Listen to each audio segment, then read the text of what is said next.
Hello friends, welcome to smile talk paramedical channel.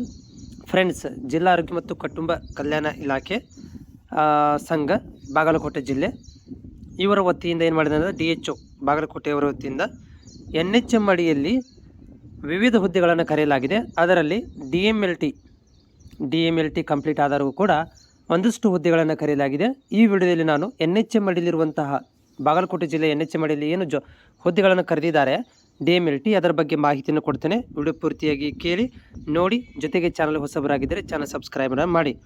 ವಿಷಯ ಏನು ಹೇಳ್ತಾ ಇದ್ದಾರೆ ಅಂತಂದರೆ, ಇವರು ಬಾಗಲಕೋಟೆ ಜಿಲ್ಲೆಯ ಆರೋಗ್ಯ ರಾಷ್ಟ್ರೀಯ ಆರೋಗ್ಯ ಅಭಿಯಾನದಡಿ ಅಂದರೆ NHM ಅಡಿಯಲ್ಲಿ 2024-25ನೇ ಸಾಲಿನಲ್ಲಿ ಏನೊಂದು ಆರೋಗ್ಯ ಅನುದಾನದಲ್ಲಿ ಖಾಲಿ ಇರುವ ವಿವಿಧ ಹುದ್ದೆಗಳನ್ನು ನಾವು ಕರೆದಿದ್ದೇವೆ. ಅದನ್ನು ಆನ್ಲೈನ್ ಮುಖಾಂತರ ಏನು ಅರ್ಜಿಗಳನ್ನು ಕರೆದಿದ್ದೇವೆ, ಅವುಗಳನ್ನು ನೀವು ಆನ್ಲೈನ್ ಮುಖಾಂತರ ಏನಪ್ಪ ಅಂದರೆ ಭರ್ತಿ ಮಾಡಿ ಈ ಒಂದು ಹುದ್ದೆಗೆ ಅಪ್ಲಿಕೇಶನ್ಗಳನ್ನು ಹಾಕ್ಬೋದು ಅಂತ ಇವರು ಇಲ್ಲಿ ವಿಷಯವನ್ನು ಕೊಟ್ಟಿದ್ದಾರೆ. ಮುಂದೆ ಏನು ಹೇಳ್ತಾ ಇದ್ದಾರೆ ಅಂತಂದರೆ, ಇವರು ಸುಮಾರು ಬಾಗಲಕೋಟೆ ಜಿಲ್ಲೆಯಲ್ಲಿರುವಂತಹ ಖಾಲಿ ಇರುವಂತಹ ಹುದ್ದೆಗಳನ್ನು ನಾವು NHM ಅಡಿಯಲ್ಲಿ ಮತ್ತು ಷರತ್ತು ನಿಬಂಧನೆ ಒಳಪಟ್ಟು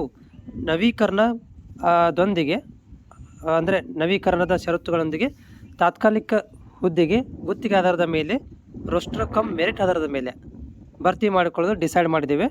ಈ ಒಂದು ಅಪ್ಲಿಕೇಶನ್ಗಳನ್ನು ನೀವು ಬಾಗಲಕೋಟೆ ವೆಬ್ಸೈಟಿಗೆ ಹೋಗಿ ಅರ್ಜಿಗಳನ್ನು 3ನೇ ತಾರೀಕಿನಿಂದ 3ರಿಂದ 17ನೇ ತಾರೀಕು ತನಕ ನೀವು ಅಪ್ಲಿಕೇಶನನ್ನು ಹಾಕಬೇಕು. ಮುಂದೆ ಬರುವುದನ್ನು ನಾವು ಎಕ್ಸೆಪ್ಟ್ ಮಾಡೋದಿಲ್ಲ. ಏನು 17 ತಾರೀಕಿನ ಒಳಗಡೆ ಬಂದಿರ್ತವೆ, 17 ತಾರೀಕು ತನಕ ಬರ್ತವೆ, ಅವುಗಳನ್ನು ಮಾತ್ರ ನಾವು ಪರಿಗಣನೆ ಮಾಡ್ತೀವಿ ಅಂತ ಹೇಳ್ತಾ ಇದ್ದಾರೆ. ನೋಡಿ, ನಿಮಗೆ ಈ ಒಂದು ವೆಬ್ಸೈಟನ್ನು ನಾನು ಏನು ಮಾಡ್ತೀನಪ್ಪ ಅಂದರೆ ಡಿಸ್ಕ್ರಿಪ್ಷನ್ ಕೊಟ್ಟಿರ್ತೀನಿ, ಹೋಗಿ ನೀವು ಅಪ್ಲೈ ಮಾಡ್ಬೋದು. ಇವಾಗಲ್ಲ, 3ನೇ ತಾರೀಕಿಂದ. ಸೊ ಇಲ್ಲಿ ಹುದ್ದೆಗಳ ವಿವರಣೆಗಳನ್ನು ನೋಡೋಣ. ಏನೆಲ್ಲ ಹುದ್ದೆಗಳ ವಿವರಣೆ ಇದಾವೆ ಅಂತಂದರೆ, ಪ್ರಯೋಗಶಾಲಾ ತಾಂತ್ರಿಕ ಅಧಿಕಾರಿಗಳು ಅಥವಾ ಪ್ರಯೋಗಶಾಲಾ ತಂತ್ರಜ್ಞರು. ಒಟ್ಟು ಎಷ್ಟಿದಾವ್ರಿ? 8 ಹುದ್ದೆಗಳನ್ನು ಇಲ್ಲಿ ಕೊಟ್ಟಿದ್ದಾರೆ. 8 ಹುದ್ದೆಗಳು ಇರುವಂಥದ್ದು. ಏನು ಕ್ವಾಲಿಫಿಕೇಷನ್ ಅಂದರೆ SSLC ಅಥವಾ ತತ್ಸಮಾನ ಮೇಲೆ ತೆರಗಡೆ ಆಗಿರಬೇಕು. SSLC ಮೇಲೆ ನೀವು DMLT 3 ವರ್ಷದ DMLT ಕೋರ್ಸನ್ನು ಪೂರ್ಣಗೊಳಿಸಿರಬೇಕು. ಅಥವಾ ಸೈನ್ಸ್ ಮೇಲೆ ನೀವು ಕೂಡ 2 ವರ್ಷದ DMLT ಕೋರ್ಸನ್ನು ಕಂಪ್ಲೀಟ್ ಮಾಡಿದರೆ ಸಾಕು ಅಂತ ಹೇಳಿದ್ದಾರೆ. ಇಲ್ಲಿ ಎಕ್ಸ್ಪೀರಿಯನ್ಸನ್ನು ಕೇಳಿಲ್ಲ. ಓಕೆ, ವಯಸ್ಸು ನೋಡ್ರಿ, ಇಲ್ಲಿ SC ST ಪ್ರವರ್ಗ ಅಂದರೆ 43, 2A 2B 3B ದವರಿಗೆ 41, ಸಾಮಾನ್ಯರಿಗೆ 38 ವರ್ಷಗಳನ್ನು ಕೊಟ್ಟಿದ್ದಾರೆ. ಮತ್ತು ಇಲ್ಲಿ ಮೀಸಲಾತಿ ಕೊಟ್ಟಿದ್ದಾರೆ. ಇಲ್ಲಿ ಯಾವೆಲ್ಲ ಹುದ್ದೆ ಅಂದರೆ ಯಾವೆಲ್ಲ ಅಭ್ಯರ್ಥಿಗಳಿಗೆ ಎಷ್ಟೆಷ್ಟು ಸೀಟ್ಗಳಿದಾವೆ ಅಂಥೇಳಿ ಎಲ್ಲದಕ್ಕೂ ಒಂದೊಂದು ಹುದ್ದೆಗಳನ್ನು ಇಲ್ಲಿ ಕೊಟ್ಟಿದ್ದಾರೆ. ಎಲ್ಲ ಕಾಸ್ಟ್ನವರು ಕೂಡ ಒಂದೊಂದು ಹುದ್ದೆ ಇದೆ. 8 ಹುದ್ದೆಗಳು ಇರುವಂಥದ್ದು. ಸ್ಯಾಲ್ರಿ ಇಲ್ಲಿ 14,187 ರೂಪಾಯಿ ಸ್ಯಾಲ್ರಿ ಇದೆ. 8 ಹುದ್ದೆಗಳಿದ್ದಾವೆ. ಇದನ್ನು ಪ್ರೆಷರ್, ಈಗ ಯಾರೆಲ್ಲ ನೀವು ಪಾಸ್ ಆಗಿದ್ದೀರಿ 2024ರಲ್ಲಿ ಕೂಡ ಪಾಸ್ ಆಗಿದ್ದೀರಿ, ನಿಮ್ಮಲ್ಲಿ ರಿಜಿಸ್ಟ್ರೇಷನ್ ಆಗಿದ್ದರೆ, ಓಕೆ, ಮಂಡಳಿಯಲ್ಲಿ ನೋಂದಣಿ ಆಗಿದೆ ಅಂದರೆ ಡಿಪ್ಲೊಮಾ ಸರ್ಟಿಫಿಕೇಟನ್ನು ಹೊಂದಿದರೆ ನೀವು ಏನು ಮಾಡ್ಬೋದು, ಅಪ್ಲಿಕೇಶನನ್ನು ಹಾಕ್ಬೋದು. ಇಲ್ಲಿ ಒಂದಷ್ಟು ಷರತ್ತುಗಳಿದ್ದಾವೆ. ಏನಂದರೆ, ಈ ಒಂದು ಷರತ್ತುಗಳಲ್ಲಿ ನೀವು 3ನೇ ತಾರೀಕಿಂದ 17ನೇ ತಾರೀಕು ತನಕ ಕಂಪಲ್ಸರಿ ಅಪ್ಲಿಕೇಶನನ್ನು ಹಾಕಿರಬೇಕು. ಆಮೇಲೆ 3ನೇ ತಾರೀಕಿಗೆ, ಈ ಬರುವಂಥ ಜೂನ್ 3ನೇ ತಾರೀಕಿಗೆ 18 ವರ್ಷ ಕಂಪ್ಲೀಟ್ ಆಗಿರಬೇಕು ಕಂಡೀಷನ್ ಇದೆ. ಆಮೇಲೆ ಏನು ಒಂದು 3ನೇ ಪಾಯಿಂಟ್ ಕೊಟ್ಟಿದ್ದಾರೆ ಅಂತಂದರೆ, ಇಲ್ಲಿ ಏನು ಒಂದು ಕಾಸ್ಟ್ ಮೇಲೆ ನಾವು ಇದನ್ನು ಮಾಡಿದ್ದೀವಿ, ಮೀಸಲಾತಿ ಕೊಟ್ಟಿದ್ದೀವಿ, ವಯೋಮಿತಿಯನ್ನು ಕೊಟ್ಟಿದ್ದೀವಿ, ಅದು ಸರ್ಕಾರದ ಆದೇಶದ ಪ್ರಕಾರ ಕೊಟ್ಟಿದ್ದೀವಿ ಅಂತ ಹೇಳ್ತಾ ಇದ್ದಾರೆ.